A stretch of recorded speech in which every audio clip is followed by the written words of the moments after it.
13 मार्च रोजी धुळे येथे एका स्थानिक डॉक्टरवर रुग्णाच्या नातेवाईकांनी हल्ला करीत जखमी केले, ज्याचे पडसाद सर्वत्र उमटताना दिसत आहेत। या घटनेचा देशभरातून निषेध केला जात आहे। या घटनेनंतर शासकीय व खासगी रुग्णालयातील डॉक्टरांनी संप पुकारला, जो अद्याप सुरूच आहे। हा संप सुरू असतानाच सायन हॉस्पिटलमध्येही डॉक्टरला धक्काबुक्की केल्याचा प्रकार उघड झाल्याने डॉक्टर आक्रोशित झाले आहेत। या घटनेचा तीव्र निषेध करण्याहेतू पनवेल डॉक्टर्स असोसिएशन यांच्या वतीने पनवेल पालिका उपायुक्तांना निवेदन देण्यात आले आहे।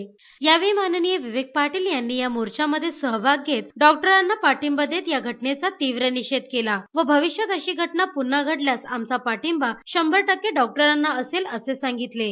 डॉक्टरांना संपूर्ण महाराष्ट्रात होणाऱ्या त्रासाबद्दल आपण सर्वजण संघटित झालेले आहात आणि आपला जो आक्रोश या ठिकाणी आपण करत आहात आणि आपल्यावर होणाऱ्या अन्यायाच्या विरुद्ध आपण आवाज उठवलेला आहे। तुमच्या ह्या कृतीला शेतकरी कामगार पक्षाचा 100% पाठिंबा राहिल्याचा राहणार नाही अशी ग्वाही देतो। आता डॉक्टर म्हणाले आश्वासन नको, आम्ही कधीच आश्वासन देत नाही। आता तुम्ही काय आम्हाला आज ओळखत नाही, गेल्या 40 वर्षापासून आपण सारी मंडळी तुम्ही आम्ही पनवेलमध्ये काम करतो।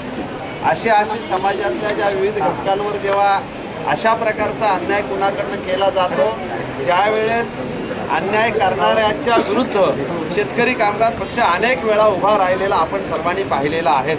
आणि त्याचप्रमाणे मी तुम्हाला सांगतो, काही प्रसंग असे आले का शेतकरी कामगार पक्षाच्या कार्यकर्त्यांनी गैरवर्तणूक केली होती, पण त्यावेळेस आम्ही बाकी सर्व डॉक्टर मंडळी सिनियर या ठिकाणी हजर आहेत, त्याचे साक्षीदार आहेत का आम्ही ज्याचं चुकलंय त्याला चुकच बोललो आणि त्यावेळेस डॉक्टरांच्या पाठीशी आम्ही आमच्या ताकदीनिशी खंबीरपणे उभे राहिलेले आहोत आणि भविष्यातही तुमच्या पाठीशी निश्चितपणे आम्ही खंबीरपणे उभे राहू। परमेश्वर करो या तालुक्यातल्या कुणाही पेशंटच्या नातेवाईकांनी कमीत कमी आपल्या ह्या परिसरामध्ये अशा प्रकारचं गैरवर्तन करूच नये आणि ते गैरवर्तन होऊ नये म्हणून त्या संदर्भात सुद्धा आम्ही पक्षाच्या वतीनं पत्रक काढणार आहोत।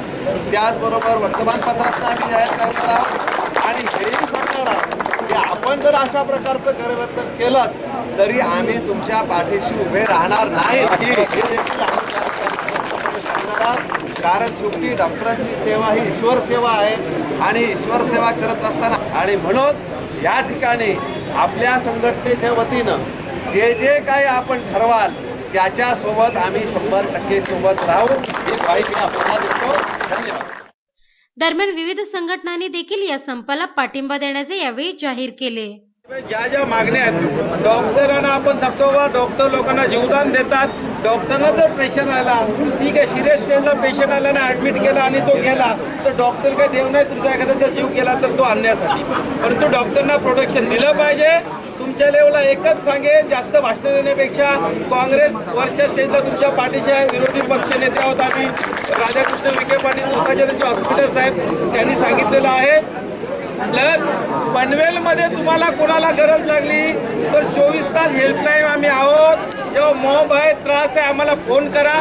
क्रिटिकल पोझिशनमध्ये लोकांना कन्व्हिन्स करून थांबवणं हे आमचं काम आहे। त्याच्यासाठी मला कधीही हाक द्या, मी तुमच्या पाठीशी आहे एवढंच सांगतो आणि थांबतो।